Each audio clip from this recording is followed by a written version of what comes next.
This is the leading news from the Albuquerque Journal. I'm Gino Gutierrez. It's Thursday, August 6th. Here's what we're covering on today's episode.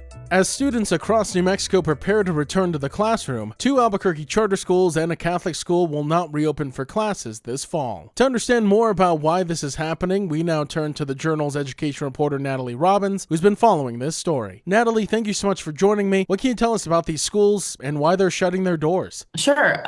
The first school is called Equip Academy. It's a charter school kind of on the northwest side of Albuquerque. It would have been an elementary school, but it never actually opened.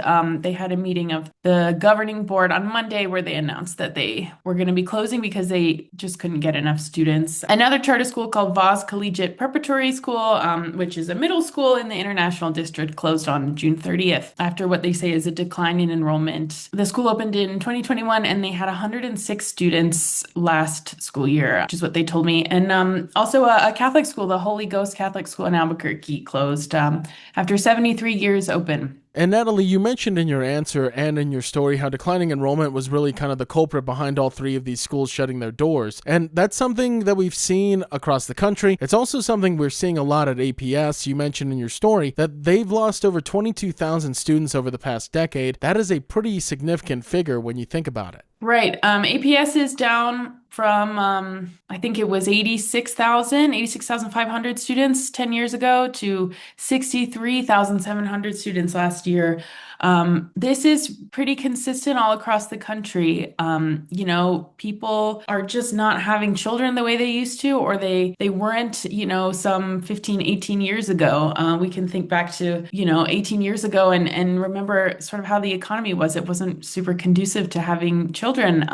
And so school districts all across the country are sort of grappling with this, especially in public schools, which have seen an increased sort of exodus of students since the pandemic. A lot of people going to charter schools or homeschools or online schools. And when these public schools are funded, as they are in New Mexico on a per student basis, losing students means losing money. And when your fixed costs, like building maintenance costs, heating and cooling, etc., stay the same, and the amount of money that you're getting from the state goes down, sometimes these districts are left with no choice but to close schools. And Natalie, I want to circle back and provide our listeners with a few more figures from your story that kind of just illustrate the declining enrollment the district is facing. APS expects enrollment to drop by another 1,500 students this school year. And also on the topic of school closures, they've already closed 3 schools since 2023 and eliminated 290 positions through reassignment, so also affecting the teachers and staff at these schools. But Natalie, I kind of want to talk a little bit about how you mentioned that falling birth rates, demographic shifts have also affected the enrollment that we're seeing at these schools. But the COVID-19 pandemic, obviously that came in the middle of a school year, disrupted a lot of students that had to go online. And I'm curious how the pandemic has really kind of played into students attending schools and if it's somehow attached to this lowering enrollment. Yeah, definitely. APS is dealing with a huge chronic absenteeism problem, as are many districts in the country. Kids just don't come to school. To kind of deal with that, the district and the state is trying to make schools sort of more relevant for kids,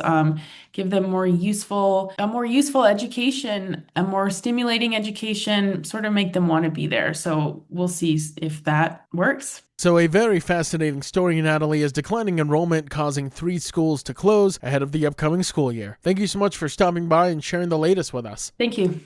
Despite being a convicted sex offender, Jeffrey Epstein largely avoided scrutiny from New Mexico law enforcement during the more than 2 decades he owned Zorro Ranch, according to a new interim report from the state's Legislative Truth-Finding Commission. Lawmakers say loopholes in state law allowed Epstein to avoid registering as a sex offender, and investigations found no evidence that authorities searched the ranch for firearms or potential sex trafficking evidence. The commission estimates at least 30 people were sexually abused by Epstein or his associates in New Mexico, and say the ranch's remote location, strict secrecy policies, and non-disclosure agreements helped shield his activity for years. The report also details the commission's struggle to obtain records, with only 11 of 20 subpoenas fully complied with so far. Flight logs show hundreds of trips involving Epstein's aircraft to New Mexico, though investigators are still seeking additional records. The commission plans to tour Zorro Ranch, continue its investigation through the end of the year, and recommended legislation to eliminate the statute of limitations for sex trafficking cases and close the sex offender registration loophole that lawmakers say Epstein exploited. A burned-out apartment complex in Albuquerque's International District may soon get a second chance. The 16-unit building on Alcazar Street was recently purchased by brothers Nathan and Daniel Kennedy, who hope to restore the fire-damaged property after years of neglect. The city had previously deemed the building dangerous and recommended demolition, and it was damaged even further by a fire shortly after the brothers closed on the property. The project marks the brothers' first major apartment complex renovation after previously flipping single-family homes. They estimate repairs could take 6 months to a year. City Councilor Nicole Rogers says investment from local owners is exactly what the International District needs, but adds that long-term improvements will also require more support from the city and the state. She hopes to introduce a citywide litter ordinance and direct some redevelopment funding from nearby state fairgrounds into the surrounding neighborhoods. Another abandoned apartment complex nearby has also begun renovations under new ownership. Still, residents in the area continue to struggle with crime, trash, and deteriorating infrastructure, and say they hope these redevelopment efforts mark a new beginning of a broader turnaround for the neighborhood. The Albuquerque City Council has approved new ordinance aimed at reducing thefts of catalytic converters, copper wiring, and brass. The measure passed on an 8-to-1 vote and expands existing regulations on catalytic converter sales to include recycled copper and brass materials. Under the new rules, secondhand metal dealers must electronically submit daily transaction records to the Albuquerque Police Department, including seller identification, vehicle information, and details of each sale. Purchases over $50 must also be paid by check instead of cash to create a paper trail. Councilor Renee Grout, who co-sponsored the ordinance, says copper theft costs hundreds of thousands of dollars in damage each year and contributes to public safety issues, including darkened streets when wiring is stolen. She says the new requirements are designed to deter thieves while having little impact on legitimate sellers. Mayor Tim Keller also praised the ordinance, saying it closes loopholes that allow thieves to profit by making stolen metals more difficult to resell.